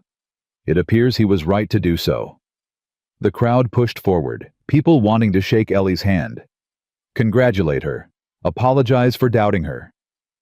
Mary Patterson reached her first tears streaming down her face. "I knew it," she said. "I knew they couldn't break you." Tom Patterson clapped Sam on the shoulder. "You've got yourself one hell of a woman, Thornton." "I know." Sam's arm tightened around Ellie. "Believe me, I know." Through the crowd, Ellie caught Constance Harwell's eye. The older woman nodded once, almost smiled. Then she turned and walked away. Agnes pushed through to Ellie's side. "Well," she demanded, "are we still having a wedding tomorrow?" Ellie looked at Sam. Looked at the people who'd stood by her. Looked at the future that had suddenly impossibly opened up again. "Yes," she said, "we're still having a wedding." Agnes burst into tears. "About time," she sobbed. "About damn time." Ellie laughed. The sound surprised her. Full. Free. She was getting married. She was going to Helena. She was going to become a doctor. And nothing, not the Whitfields, not the doubters, not even fate itself, was going to stop her. The wedding was held the next morning. Not in the church. Reverend Whitfield had locked the doors, declared the building closed until the town came to its senses. So they married in the schoolhouse instead. Every seat filled, people standing along the walls. More than had come to the trial. More than Ellie had ever dreamed would care. She wore a simple dress, cream-colored wool, that Agnes had been secretly sewing for weeks. Her hair was pinned with wildflowers that Mary Patterson had somehow found despite the late winter chill. Sam waited at the front of the room, clean-shaven, dressed in his best suit. His eyes never left her as she walked down the makeshift aisle. The Methodist circuit rider performed the ceremony. The same young man who'd buried Dr. Shaw. "Dearly beloved," he began, "we are gathered here today to witness the joining of two souls who have found each other against all odds." Ellie barely heard the words. She was looking at Sam. At the man who'd stopped for a freezing stranger on Christmas Eve, who'd driven her through a blizzard, who'd stood up in church and declared his love before the whole town, who'd never once made her feel like a burden. The vows came, simple, traditional. "Do you, Samuel James Thornton, take this woman to be your lawfully wedded wife?" "I do." Sam's voice was steady. "Certain. Do you?" "Eleanor Grace?" "Mercer, take this man to be your lawfully wedded husband?" Ellie's throat tightened. Tears spilled over. "I do." Sam slipped a ring onto her finger. "Silver. Simple. Perfect. Then by the power vested in me, I pronounce you husband and wife." The young minister smiled. "Mr. Thornton, you may kiss your bride." Sam pulled her close, kissed her softly, reverently, like she was something precious. The room erupted in applause. Ellie laughed against his lips. "We did it. We did." Sam held her close. "Mrs. Thornton. Mrs. Thornton." She tested the name. "I like the sound of that. Get used to it. You're stuck with me now." "Good." She kissed him again. "I choose stuck." The celebration lasted all day. People brought food, music, laughter. The schoolhouse transformed into a dance hall. Ellie found herself passed from partner to partner, spinning and laughing, and feeling lighter than she had in years. Tom Patterson taught her a reel. Mary insisted on showing off baby Eleanor to everyone who would look. Agnes wept happy tears and told anyone who'd listen that she'd known from the start those two were meant for each other. Even Constance Harwell appeared briefly. She didn't stay long, didn't dance, didn't smile, but she pressed a small package into Ellie's hands. "My mother's handkerchief," she said quietly. "She carried it at her wedding. My daughter was supposed to carry it at hers." "Mrs. Harwell, I can't." "You can." Constance's eyes were fierce. "You're the daughter she should have been, the woman she might have become if the world hadn't broken her." She left before Ellie could respond. Ellie tucked the handkerchief into her bodice next to her heart. As the sun set, Sam pulled her away from the crowd. "Come with me."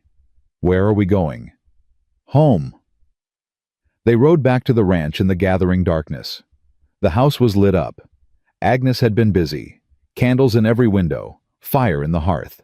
Their bedroom now prepared with fresh flowers and clean linens. Sam carried her over the threshold. Ellie laughed. "You don't have to tradition." He set her down gently. "Besides, I've been waiting months to do that." They stood in the entryway looking at each other. "Hello, wife." Sam's voice was soft. "Hello, husband." He kissed her. Slower this time. Deeper. "I love you," he said. "I love you, and I'm going to spend the rest of my life proving it." Ellie pulled him closer.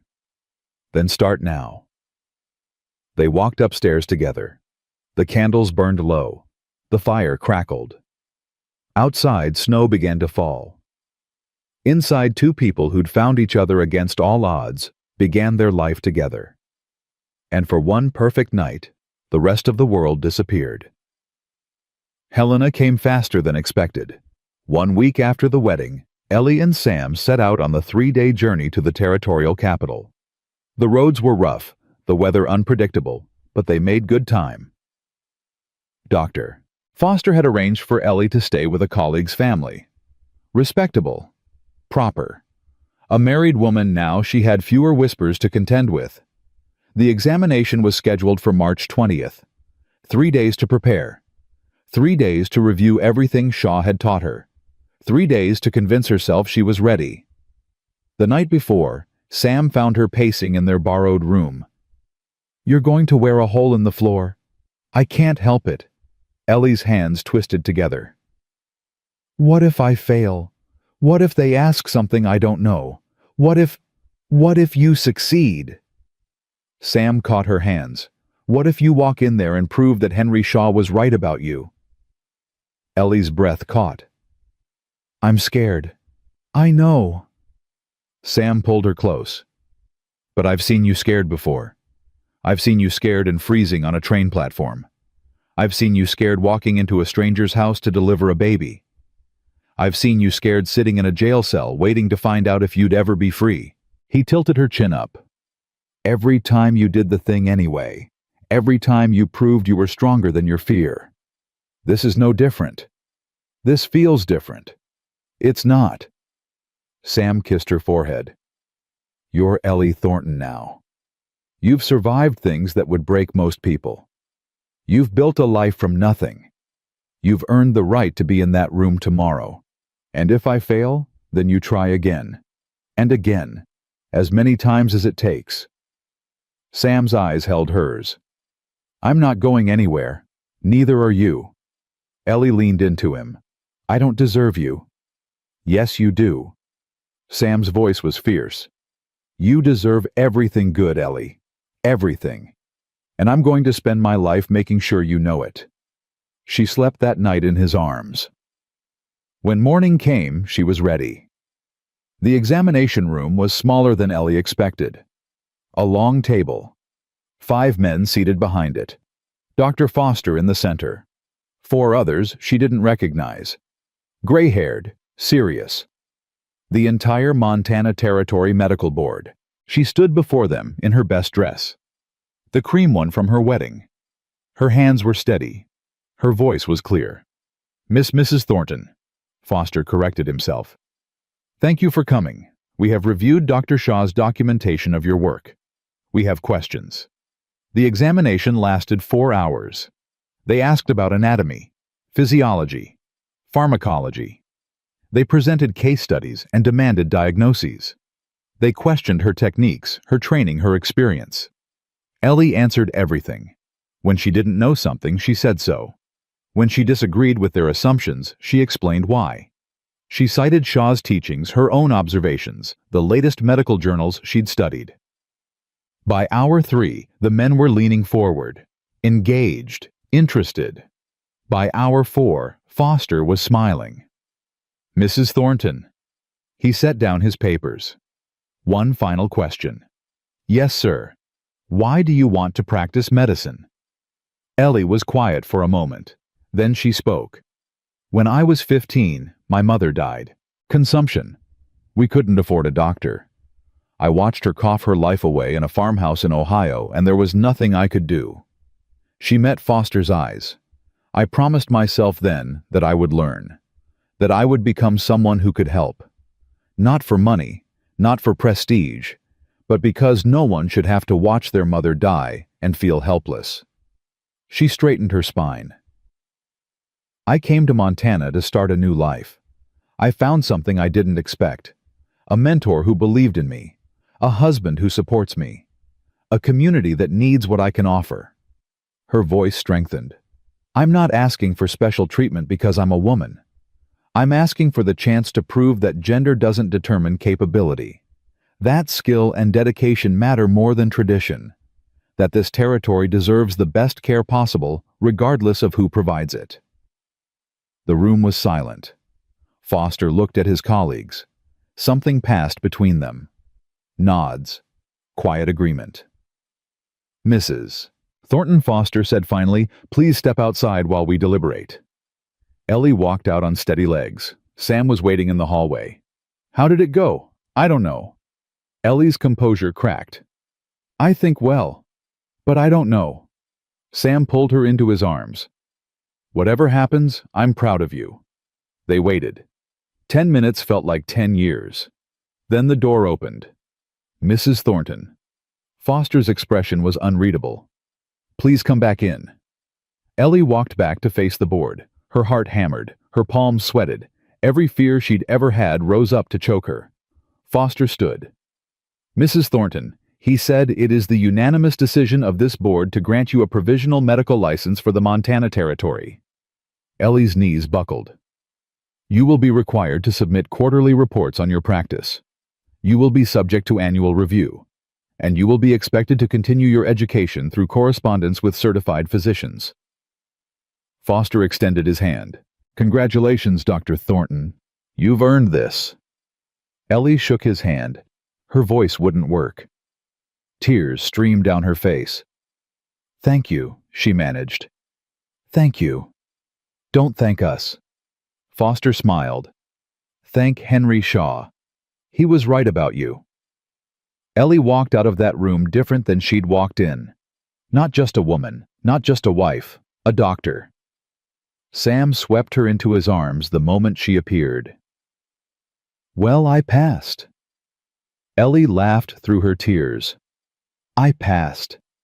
I'm a doctor." Sam spun her around, kissed her hard. "I knew it. I knew you could do it." They stood in that hallway holding each other, and for one perfect moment, everything Ellie had suffered seemed worth it. Every loss, every betrayal, every frozen night and hungry morning. It had all led here, to this man, this life, this future. And she wouldn't trade any of it. The return to Silver Creek was triumphant. Word had traveled ahead of them.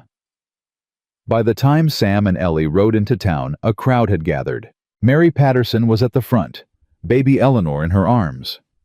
"Dr. Thornton," she called out. "Has a nice ring to it, don't you think?" Ellie laughed.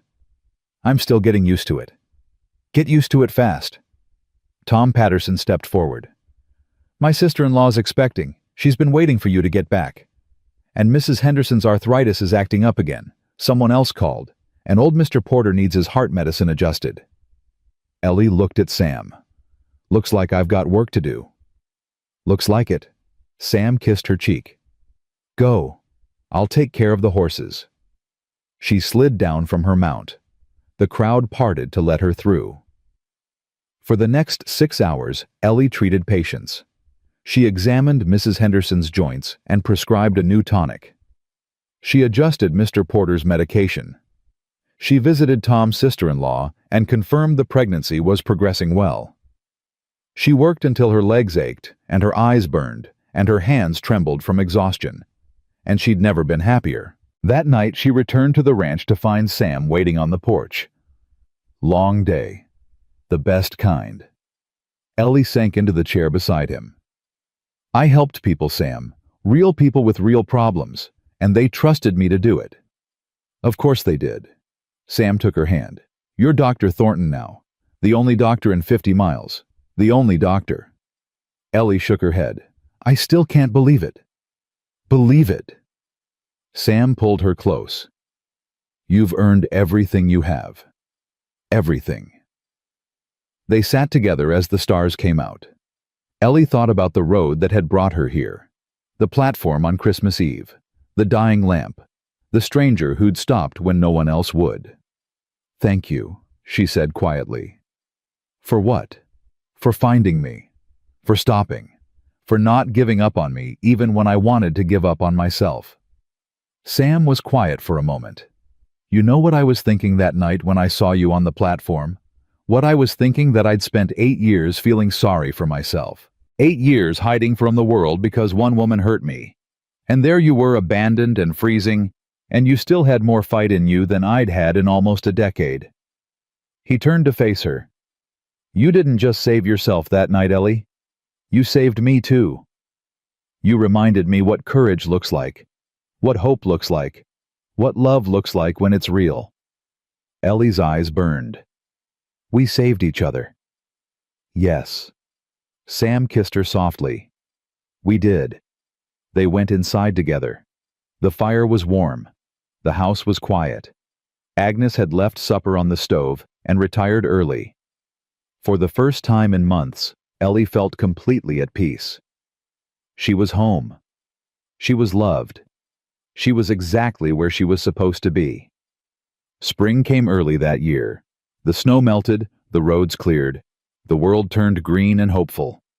Ellie's practice grew. Patients came from miles away, drawn by word of mouth and desperation, and the simple fact that she was there when no one else was. She delivered 12 babies in the first month, treated fevers and broken bones and ailments she'd only read about in textbooks. She learned as she worked, grew stronger with each challenge. Sam supported her through all of it. Drove her to distant ranches. Held her when she lost patience. Celebrated when she saved them. They built a life together. Solid. Real. And then one April morning, Ellie woke up sick. Not fever sick. Not injury sick. Different. She sat on the edge of the bed, hand pressed to her stomach, and counted backward. Sam found her there still and pale. Ellie.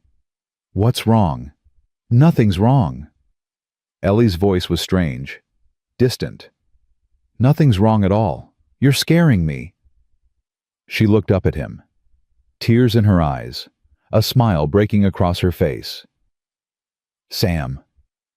I think I'm pregnant.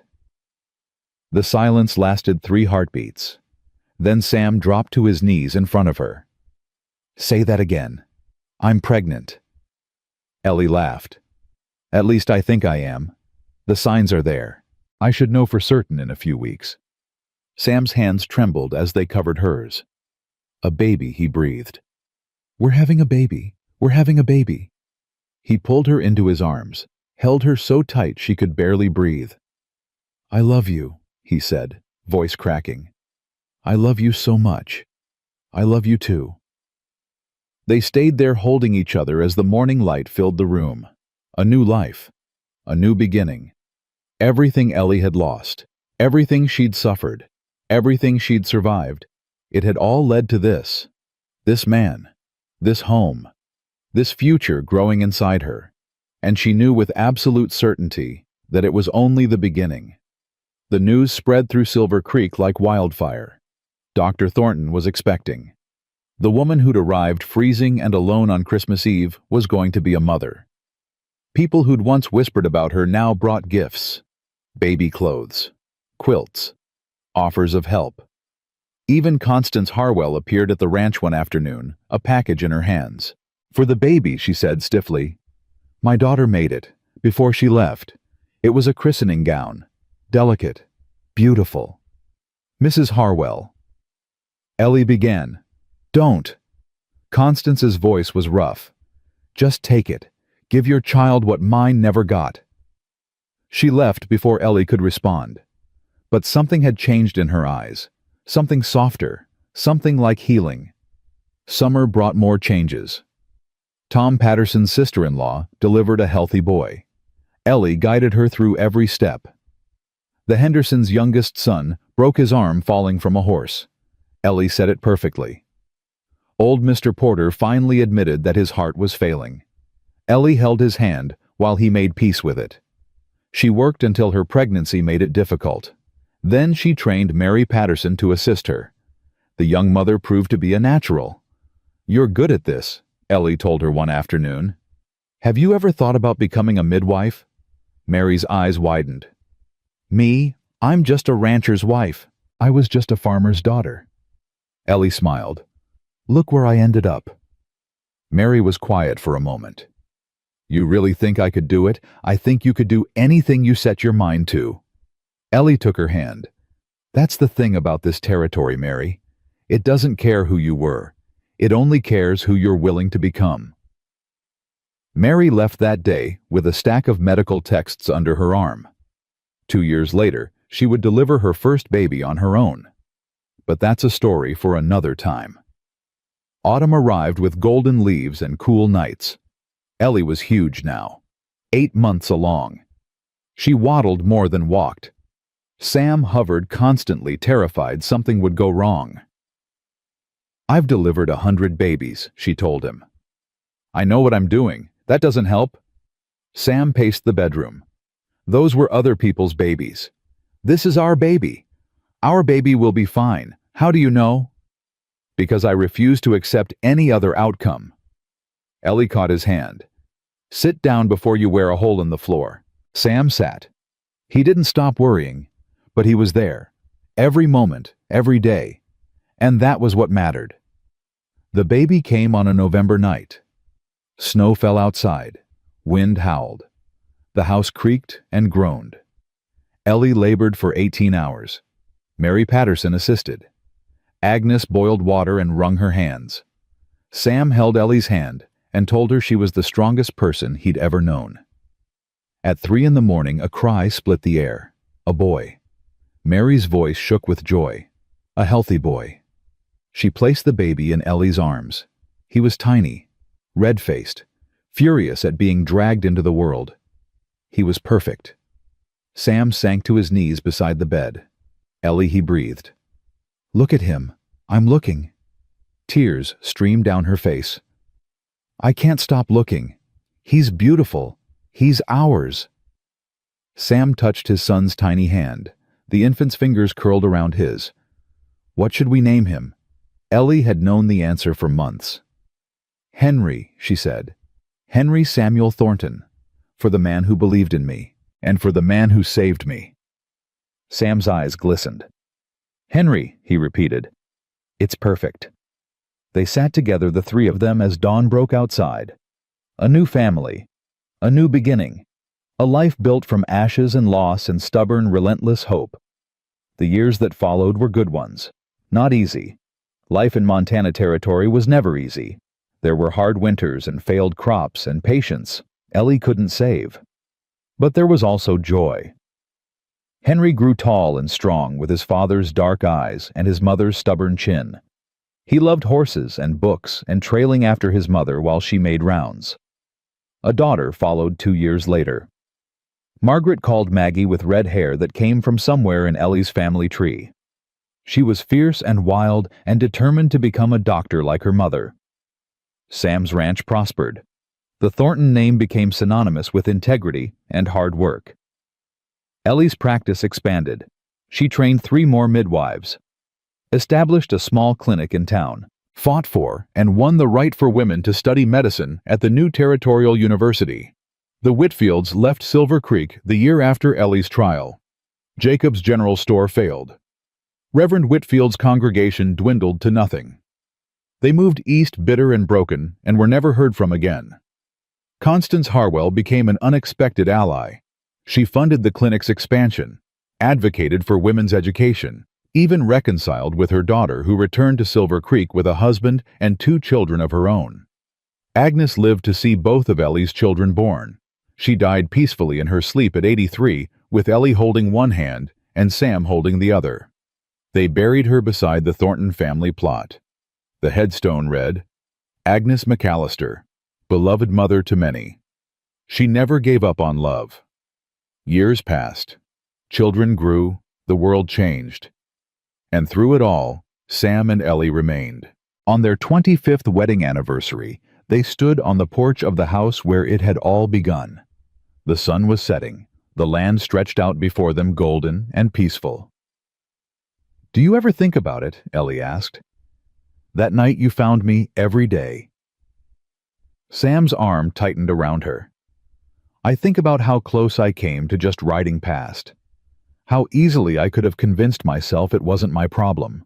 Why didn't you?" Sam was quiet for a moment. "Because I saw myself in you," he said finally. "Alone. Abandoned. Freezing. And I knew if I left you there, I'd never be able to live with myself." Ellie leaned into him. "You saved my life that night." "No." Sam kissed her temple. "I just gave you a place to land. You saved yourself." They stood together as the stars came out. The same stars that had watched over a frozen depot on Christmas Eve 25 years ago. The same stars that had witnessed a woman fall to her knees in the snow, clutching a letter of betrayal.